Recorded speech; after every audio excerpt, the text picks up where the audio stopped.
Dan berita hari ini datang dari dua pemain berhasil nyaris pulih 100%, dan beritanya seperti ini. Persebaya Surabaya mendapat angin segar saat kondisi tim sedang terpuruk. Dua penggawa asing yakni Igor Vidal dan Leo Lelis sudah bergabung dengan tim di lapangan Gelora Bung Tomo. Dokter tim Persebaya Ahmad Ridho menuturkan kesembuhan dua pemain asal Brasil ini sudah hampir 100%, dan bilang seperti ini, kami juga harus melakukan observasi sampai saat ini, ucapnya. Soal kemungkinan apakah bisa diturunkan ketika menantang Singoedan pada 1 Oktober mendatang di Stadion Kanjuruhan, Ridho belum bisa memastikan. Pihaknya masih menunggu kondisi keduanya hingga H-2 sebelum pertandingan. Nantinya diturunkan atau tidak bergantung keputusan pelatih imbuhnya. Akhirnya kita mendengar kabar baik dari dua pemain Persebaya yang cukup lama absen, yakni Igor Vidal dan Leo Lelis. Nah, untuk Igor Vidal ini hampir 5 minggu tidak bisa tampil bersama Persebaya karena cedera hamstring. Dan alhamdulillah untuk minggu ini dia sudah kembali ikut latihan, dan untuk tampil melawan Arema ditunggu mergo dilihat kondisinya seperti apa pada waktu H-2.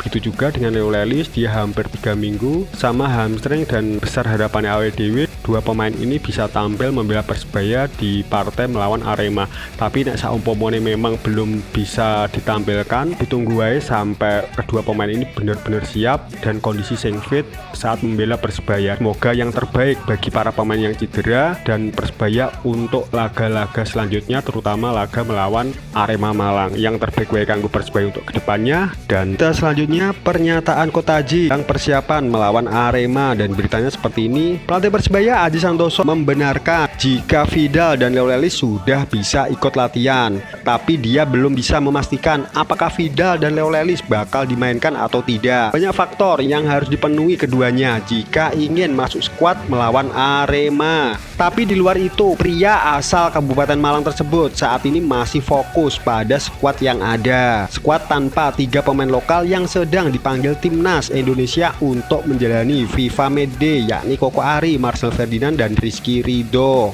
Untuk sementara, Aji menegaskan masih terus fokus pada peningkatan mental. Saya juga sudah meminta pemain untuk melupakan kesedihan dan kekalahan, fokus ke depan dan bangkit, tegasnya. Aji juga menegaskan pihaknya sebenarnya tidak diam akan situasi yang terjadi dalam tim. Bahkan sebelum melawan RAN, sudah ada evaluasi bersama manajemen terkait langkah Persebaya ke depan, termasuk soal adanya perombakan tim di putaran kedua nanti.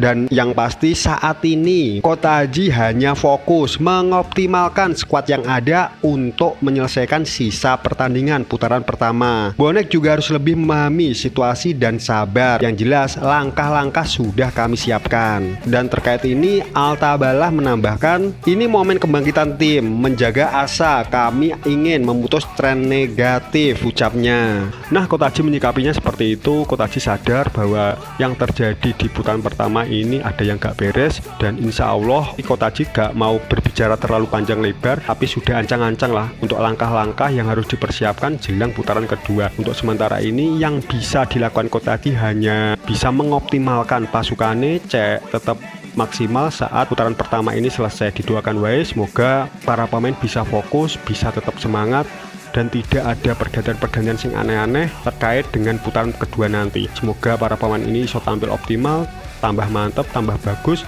terus berkembang, dan bisa menjadi kebanggaan lah untuk kedepannya.